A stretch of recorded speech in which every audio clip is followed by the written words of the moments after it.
Hello, friends. This is Dave Hurwitz, executive editor at ClassicsToday.com. Well, here we go again.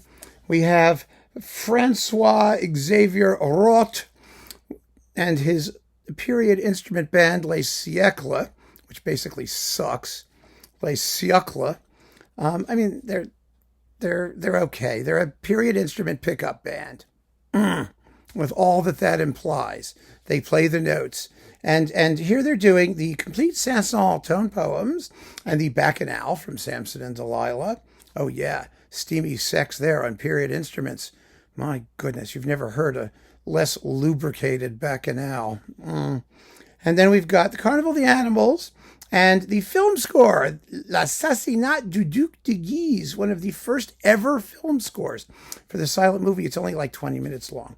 How do we characterize this? Well, it starts, let's take it one piece at a time. Look, the music needs to be played as beautifully as possible. And for this guy to start talking about period instruments at the turn of the 20th century or in the decades just before the 20th century, it's like saying, I have a period instrument ensemble that plays exactly the way things should have been played last month as opposed to this month.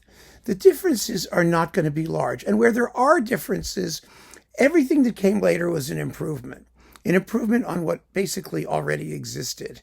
I mean, you know, the establishment, the size, the shape, the sound, the sonority, the modern orchestra was all fixed by the latter half of the 19th century.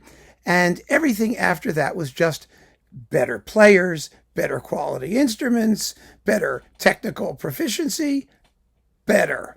So starting with Phaeton. All right, here's Phaeton. You know the story of Phaeton, right? He grabs the chariot of the sun, Apollo's chariot, and he goes like zipping around and he gets too close to Earth and things heat up and it gets to be a real mess. So Zeus zaps him with a thunderbolt.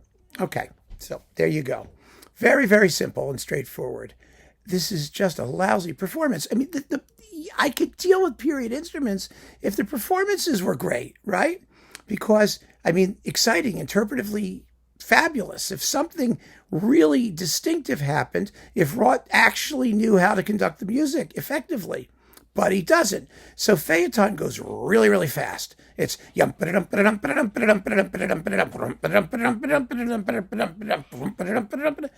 too fast for the orchestra to play.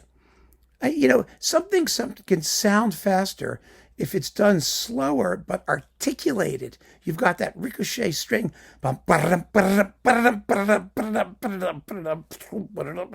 If it's really together, if it's really, really intensely precise and tight, then it can be thrilling.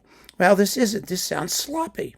It sounds like they're desperate. It sounds frantic from the start, whereas it should only sound frantic when you get to the Thunderbolt, which is a roll-on like 4 timpani with bass drum, cymbals, and gong. Crash! It goes for nothing in this performance. I could forgive all the rest if it had a great Thunderbolt. I mean, a really good tam-tam, a really good smash, a big roll on the timpani. I mean, a bass drum that goes, you know. And the piccolos that scream just before it's da-da-da-da-da-da-da-da-da-da-da. None of it happens.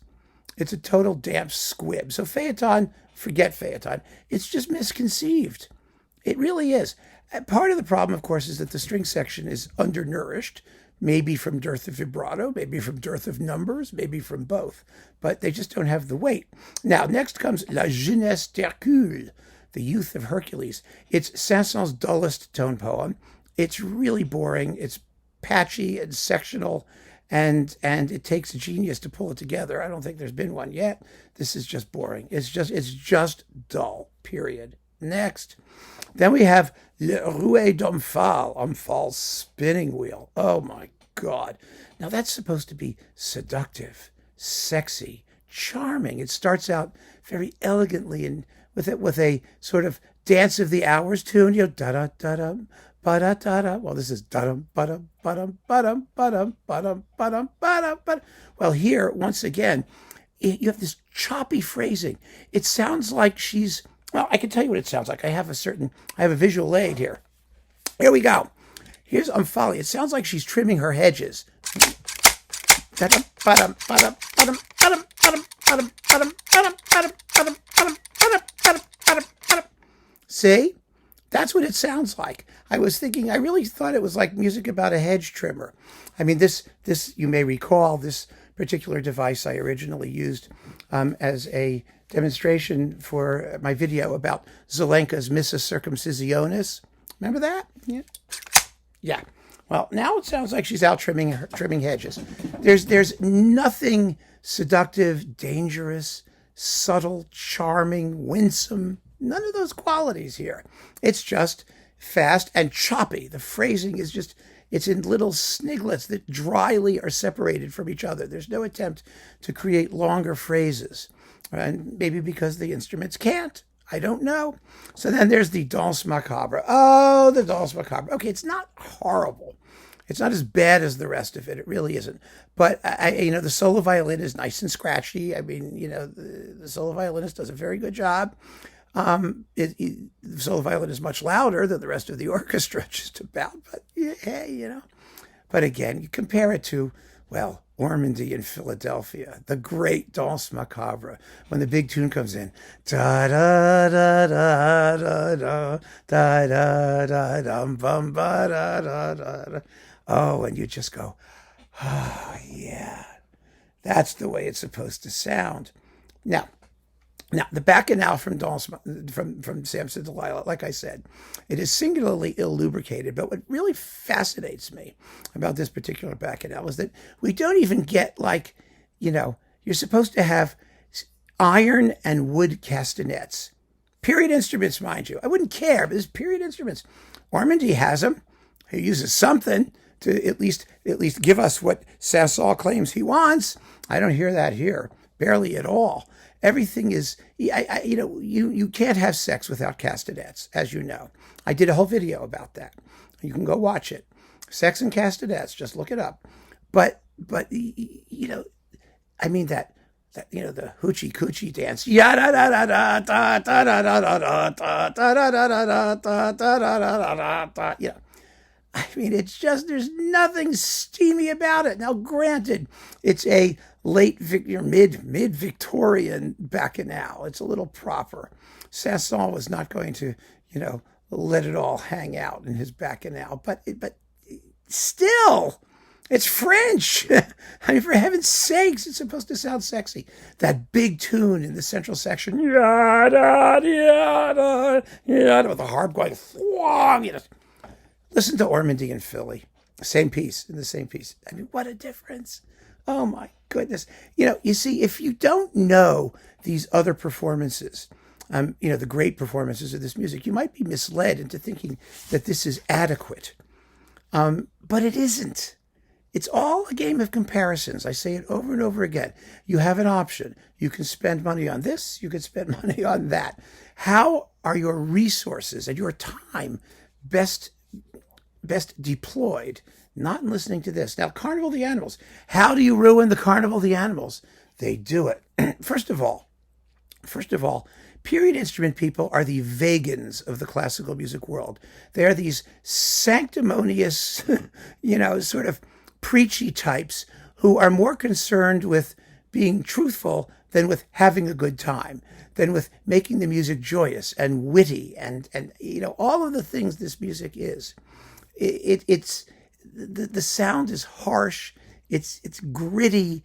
It's earnest. It's dogged. That's the word. But there's no dog in here. But the performance is dogged. It's just this relentless, unpleasant. I mean, the Swan. Oh my goodness! It's the most asthmatic solo cello you've ever heard in your life. It's absolutely ridiculous. I don't know what to say. You can have such a good time with the Carnival of the Animals. You really can. How do you mess up the Carnival of the Animals? It's not that they mess it up. It's that it just has none of the character that the piece is supposed to have. It's just nasty and relentless.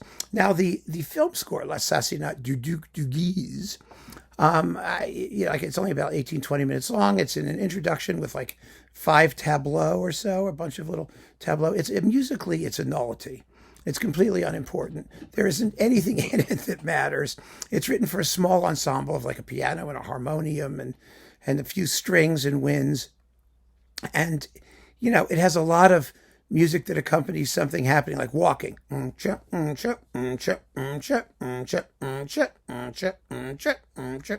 does that. And it has some tunes, and it has some, attempts at maybe what would have been the film's period flair, whatever that is, period piece-ishness. But the whole thing, it's little 2-minute sniglets that never add up to anything. The performance itself, I assume, is adequate. I mean, it hasn't been recorded that often. There have been a couple. But I find it impossible to care about this release. 2 discs of indifferently interpreted, there we go, Saint-Saëns, which, because the interpretations are so uninteresting, the playing is uninteresting. And really, the idea of there being like period instruments or something like this is kind of irrelevant, because there are wonderful performances on period instruments. It really doesn't matter if the guy knows what the music is supposed to sound like. It can be fabulous, but fabulosity is not in these people's wheelhouse, not in Roth's wheelhouse, certainly. He's just fast or obvious, but nothing else at all. So this is a bow wow of a release. So keep on listening, friends. Thanks for joining me. I mean, I know Harmonia Mundi's trying. I know this gets a lot of attention now. He really does. He gets write-ups. They advertise him. They push him. They promote him. He's getting a lot of, there's nothing there. He's an empty suit. I'm telling you. Take care.